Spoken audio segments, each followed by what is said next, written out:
No, I mean, Stevens is a great team. Obviously, they got a lot of good players on offense and defense. But I mean, we were able to get some goals in transition, and then we won some face-offs. So we were able to take over there in the second quarter and get a couple back-to-back. I think it's super exciting, but I obviously can't take too much of the credit for it. We have great shooters on this team, so I enjoy getting them the ball, and they like scoring goals. So it's an awesome record.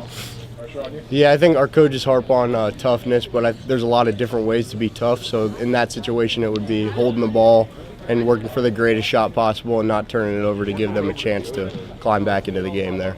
That was a good challenge for us to play at CNU. We're going to play them away at Salisbury, which will be they're a great team. So we're excited to go away and play in the Elite Eight there against CNU.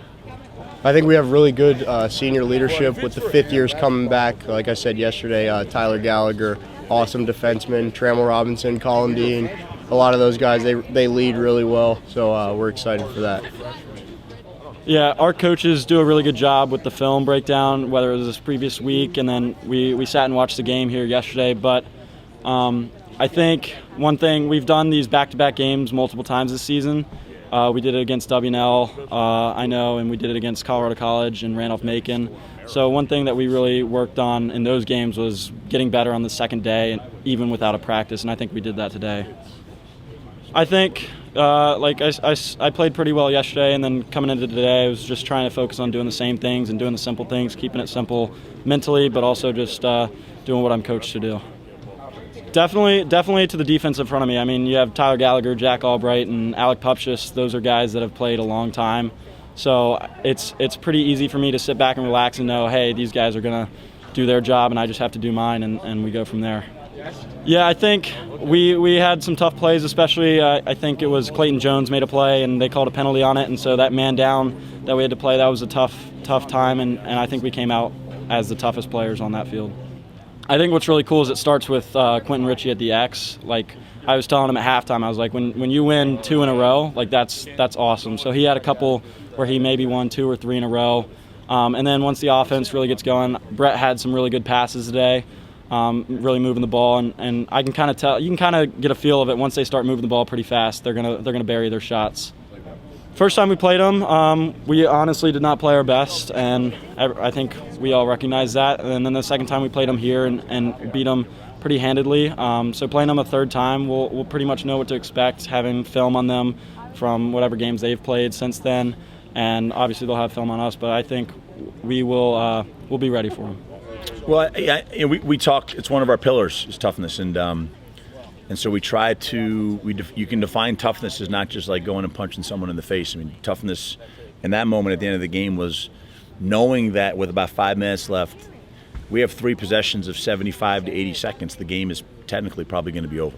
You know, and we turned the ball over a couple times there and gave them a little bit of life. And you know, you guys all covered lacrosse enough to know you can score in bunches, and we were just. Having the ball on our stick means they can't score. It's pretty simple as that. So being tough in that moment was maybe just having the ball a little longer than we normally would in the first, second, or third quarters. Yeah, I want to give, I thought Pat, you talked to Pat. Pat played great in the cage. He made the saves he should make, and he made a couple that were pretty nice. But I give Jack Albright. I mean, Tyler Gallagher gets a lot of the accolades, but we put Jack Albright on their best player, and because Jack kind of covers that spot really well for us, and today was his time to shine, and he played great. Tyler got to play in the shadows today, and Alec Pupchus, I thought, played really well as well. So, I give Jack Albright's been waiting for this moment, and to be in this round of 16 and play your best game was pretty special. Yeah, I mean we watched the game yesterday, and we were we kind of had a thought of who depending on who was going to win. But once Stevens advanced, I sent those guys a text last night saying these are the matchups, and we started watching film this morning with them, and they did a great job. Well, I'll say this, I'm probably yelling and screaming a little too much, but I know how precious this time is to get to be one of the Elite Eight is such an awesome experience, and so I don't know if I coached well enough in that moment either, and so those guys. It's weird. I mean, we are a go team. We like to attack the goal and score goals, and then when you got to put the brakes on a little bit, we got to probably practice that a little bit more. And so I take the blame for that.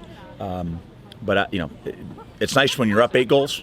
You can kind of squander a couple away and learn from it, and hopefully going into next week we can learn that, because these games are going to become that much more valuable at the end of the games. Quentin had a really good second quarter. We kind of go in each of these games trying to win each quarter. We tied the first one, and then I think we won. I don't know if we won the fourth quarter today, and I don't think we won it last week in the ODAC championship game, but we won the second and third, and when you can win a quarter 7-1, I think like we did in the second quarter, that gives you a little bit of wiggle room to maybe mess up a little bit. I should have said this first, but Stevens is a really good team, and they gave us everything we wanted. Coach Peluso is the chair of the NCAA committee. He's done an awesome job of giving us this opportunity, quite frankly. A year ago we were all at home with no lacrosse games on TV or doing anything, and so I give Coach Peluso a lot of credit for working with that championships committee and allowing these student athletes to get this opportunity, and our guys are making the most of it, which is the most special part about it. Coach Thompson and I are pretty good friends, actually. I texted him on Friday night saying I know you'd have much rather played than advanced the way they did, but they just the way the cookie crumbles. They got a chance to rest, but they've played back-to-back games like we have. They've been in this boat, and it's awesome. We got 8 teams left. I think it's going to be us, Salisbury. I know Colorado College. I heard advanced, and we've played half of the bracket. And that's pretty special for us in a year where a lot of teams are only playing their conference opponents. Our out-of-conference games are CNU, Colorado College, and Salisbury. They're still in this thing, and so we did. It's great that our guys got a chance to play against the best, and now to be in that Elite 8 is kind of elite company. It's why they call the Elite 8 what it is, and they don't call the first round the Elite 31. It is. We're in special territory right now, but our guys said it when we met. The best part about it, we get another week together. This is a tight-knit group. We have a great brotherhood. That's all they really want. They want another week together, and then at the end of this, they get the reward of playing the game they love in a great atmosphere up at Salisbury. It'll be super exciting for our guys. 2 of the 3 we've played, and so that should help us a little bit. Because listen, our guys still have 2 more days of final exams. We got graduation going on here in a couple of days. So there's still a lot going on in our guys' lives, and which is the best part about it. Think about the memories these guys are going to have at this special time in their life, and to be able to be playing lacrosse during it as well is something they all dream about, and so it's really special for them to be able to do that.